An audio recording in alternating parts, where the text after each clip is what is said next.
Welcome back to middle education. मेरे प्यारे बच्चों का आज आईटी का पेपर था और आप लोग का यही डिमांड था ना कि प्लीज़ सर कुछ आईटी के क्वेश्चंस प्रोवाइड करा दीजिए। एंड फाइनली कुछ मैं आईटी के क्वेश्चंस आपके सामने प्रेजेंट करने जा रहा हूँ।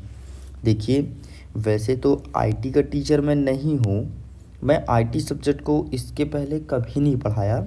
मैं एक या दो बार आईटी के क्लासेस ज़रूर लिया हूँ और जितना मुझे कुछ आइडिया है उसके बेसिस पर आपके सामने एक मॉडल प्रश्न लेकर के आ चुका हूँ जो कि एग्ज़ाम में 100% देखने को मिलेगा। मैंने आपके आईटी के पेपर को एनालिसिस किया और कुछ क्वेश्चंस ऐसे हैं जो हर साल रिपीट हो रहे हैं, वही क्वेश्चंस आपके सामने दिखाने वाला हूँ। अगर आप वीडियो को बहुत अच्छे से देखते हैं और फुल टाइम वॉच करते हैं, डेफिनेटली अच्छा स्कोर गेन कर पाएंगे और आईटी में काफ़ी हेल्प हो पाएगी।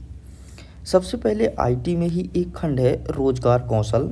अगर आपके एग्ज़ाम में यही सब्जेक्ट आना है तो इसके क्वेश्चंस देख लेते हैं। संचार क्या है, इसके 3 महत्वपूर्ण भाग का नाम बताना है। ये प्रश्न आपके एग्ज़ाम में 3 नंबर का देखने को मिलेगा। आईटी के प्रश्न 3 नंबर, 5 नंबर और 7 नंबर के हिसाब से देखने को मिलता है। संचार चक्र और संचार के तत्व को समझाइए, तो संचार चक्र तो नहीं पूछेगा बट संचार के तत्व पूछा जा सकता है, तो इसको भी अच्छे से प्रिपेयर करना है। नेक्स्ट कहता है मौखिक संचार क्या है, इसके प्रकार बताना है। एग्ज़ाम में 100% मार्किंग हो सकती है, गैर मौखिक संचार की ज़्यादा चांसेस नहीं है। प्रतिक्रिया क्या है, इसके प्रकार को बताइए, एग्ज़ाम में देखने को मिल सकता है, तो इसे अच्छे से प्रिपेयर करना है। अच्छी प्रतिक्रिया की विशेषता तथा गुण को लिखिए, एग्ज़ाम में देखने को मिल सकता है, तो प्लीज़ इसे अच्छे से प्रिपेयर कीजिएगा। नेक्स्ट कहता है प्रभावी संचार के लिए 7C को समझाइए। 100% एग्जाम में आ सकता है, बहुत ही इंपॉर्टेंट क्वेश्चन है एग्जाम पॉइंट ऑफ व्यू से। तनाव एवं तनाव के प्रबंधन को समझाइए। ये क्वेश्चन हर साल रिपीट होता है, मैंने खुद उठा के देखा, प्रीवियस ईयर का पेपर उठा के देखा, उसके पहले का पेपर उठा के देखा, मतलब मैंने 3 साल के पेपर में देखा कि यही क्वेश्चन आया है। एंड बहुत ज़्यादा चांसेस है कि तनाव क्या है, इसे अच्छे से प्रिपेयर कर लेना, एग्जाम में देखने को मिल सकता है। देखिए, जो मैं वीडियो शूट कर रहा हूँ ये पुराने पेपर के बेसिस से ही वीडियो शूट कर रहा हूँ। मैंने पुराने पेपर के क्वेश्चंस को उठा के देखा तो बहुत सारे क्वेश्चंस रिपीटेड हैं, है ना। तो बस आपको करना क्या है, उन्हीं क्वेश्चंस को अच्छे से प्रिपेयर करना है। नेक्स्ट करना है कि रुचियों व क्षमताओं के बीच अंतर लिखिए। रुचि और क्षमता के बीच अंतर लिखिए, तो इसे प्रिपेयर कर लेना। स्वप्रेरणा और प्रेरणा के प्रकार को बताना है, ठीक है। बाकी लक्ष्य नहीं पूछेगा, समय प्रबंधन आपको पढ़ना है, ठीक। बाकी कंप्यूटर के हार्डवेयर सॉफ्टवेयर तो आप जानते ही होंगे। हार्डवेयर मतलब जिसे छू सकते हैं, देख सकते हैं, उसे हार्डवेयर कहते हैं। सॉफ्टवेयर मतलब जिसे छू नहीं सकते, देख नहीं सकते, केवल उसमें काम कर सकते हैं, उसे सॉफ्टवेयर कहते हैं, ठीक। वायरस क्या है, तो वाइटल इन्फॉर्मल रिसोर्स लोकेटर इसे कहते हैं वायरस। वायरस का फुल फॉर्म होता है, वायरस सिंपल से कुछ नहीं है, ये वायरस नहीं है, ये वायरस है, लेकिन वायरस भी एग्जाम में आ सकता है, मैं ये कह रहा हूँ, ठीक है। तो वायरस सिंपल सा जो कंप्यूटर में घुस करके और अनधिकृत तरीके से छेड़छाड़ी करता है उसे कहते हैं वायरस। बस एग्जाम में इतना देखने को मिलेगा। एंड ये 2 क्वेश्चन आपको प्रिपेयर करना है, ठीक।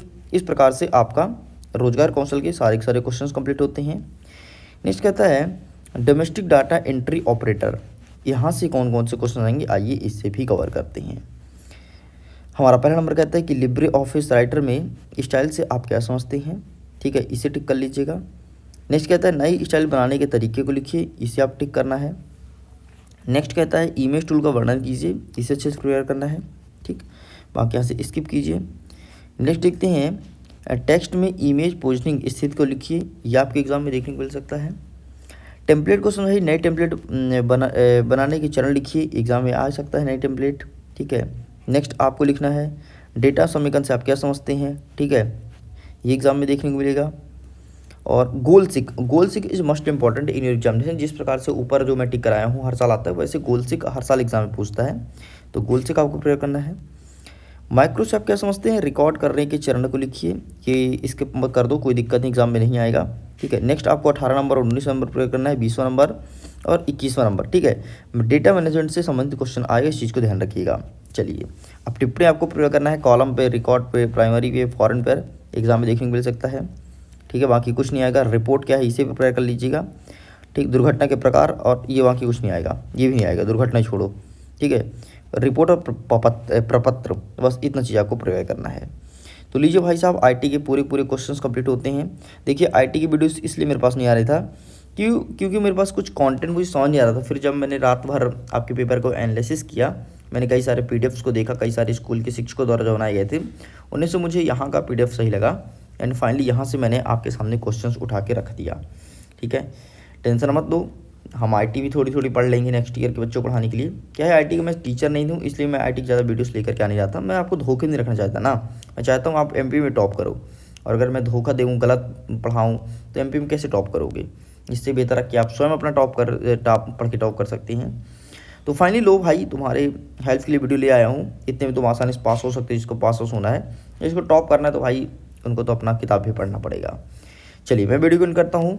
पीडीएफ को डाउनलोड कर लेना, भेज दिया हूँ टेलीग्राम पे, व्हाट्सएप पे दिया हूँ। ठीक है, वहाँ से डाउनलोड कर सकते हो। वीडियो को एंड करता हूँ। एग्जाम के लिए all the best, bye bye.